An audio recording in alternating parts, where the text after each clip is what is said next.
अस्सलामुअलैकुम friends, welcome back to top smarties drama serial मलकियत।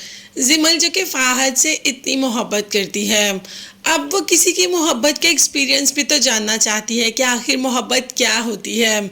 इसीलिए सोहा से पूछ लेती है कि तुम्हारी शादी लव मैरिज थी, जिस पर सोहा जैसे ही जवाब देने लगती है तो पीछे से जावियार भी आ जाता है। वो दूर ही खड़ा होकर सोहा की बातें सुनना शुरू कर देता है। तो सोहा राफे के बारे में बताती है जिमल को कि मैं राफे को बिल्कुल भी नहीं जानती थी। मेरी शादी मेरे दादा अबू ने तय की, मगर मुझे अपने दादा का हर फैसला मंजूर था।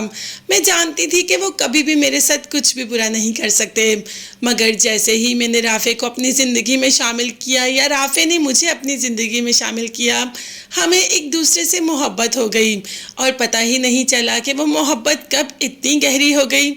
आंखों ही आंखों में हम एक दूसरे की बात भी समझ लेते थे। अब जावियार को तो अपना ख्याल शुरू हो गया कि ऐसे ही तो उसे मोहब्बत हो रही है सोहा से। उसे सोहा की कोई भी बात बुरी नहीं लगती और आंखों आंखों में वो सोहा की बात भी समझ लेता है। खैर, जावियार की मोहब्बत को साइड पर रखते हैं, अभी तो हम जिमल की बात कर रहे हैं। जावियार जिसे मोहब्बत का एहसास शुरू हो गया, तो क्या जिमल की मोहब्बत को उससे छीन लेगा? यहाँ जावियार को अपनी मोहब्बत का एहसास हुआ, वहाँ जारा अपनी ननद मतलब किरण को लेकर आ गई। अब जारा ने कहा जावियार से कि अब से किरण इधर रहेगी, जिमल का ख्याल रखेगी। भाई सोहा कब तक जिमल का ख्याल रखेगी? उसे अपने घर भी तो जाना होता है, अपना घर भी तो देखना होता है। और किरण आगे से बोलती है, हाँ जी बिल्कुल ठीक कह रही हैं आप भाभी, इस वक्त में अपने ही तो अपनों के काम आते हैं। दरअसल जारा किरण को और जावियार को स्पेस दे रही है कि शायद इनका रिश्ता एक दूसरे के करीब आ जाए और इन दोनों की शादी हो जाए, मगर ऐसा तो बहुत ही नामुमकिन सी बात है।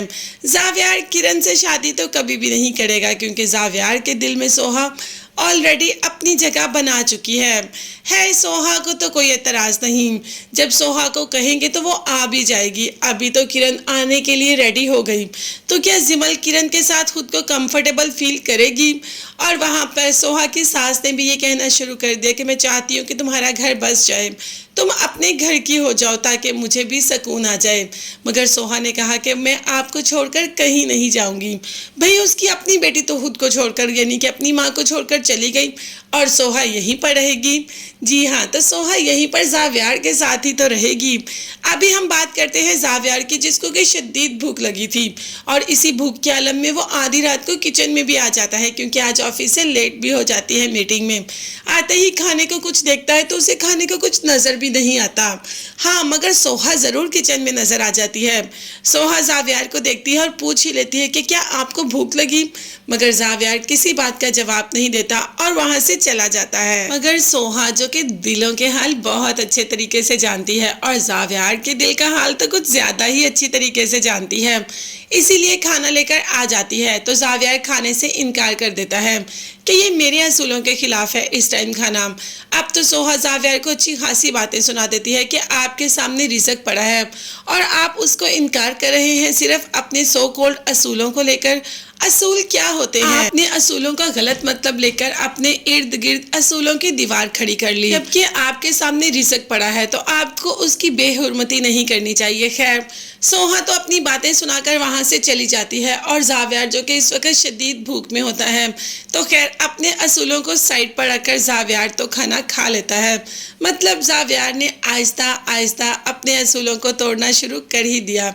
तो बस सोहा को प्रपोज कब करेगा, अब तो हमें इस चीज़ का शिद्दत से इंतज़ार है। मगर तब तक के लिए चैनल को सब्सक्राइब कीजिएगा। नेक्स्ट वीडियोस तक के लिए अल्लाह।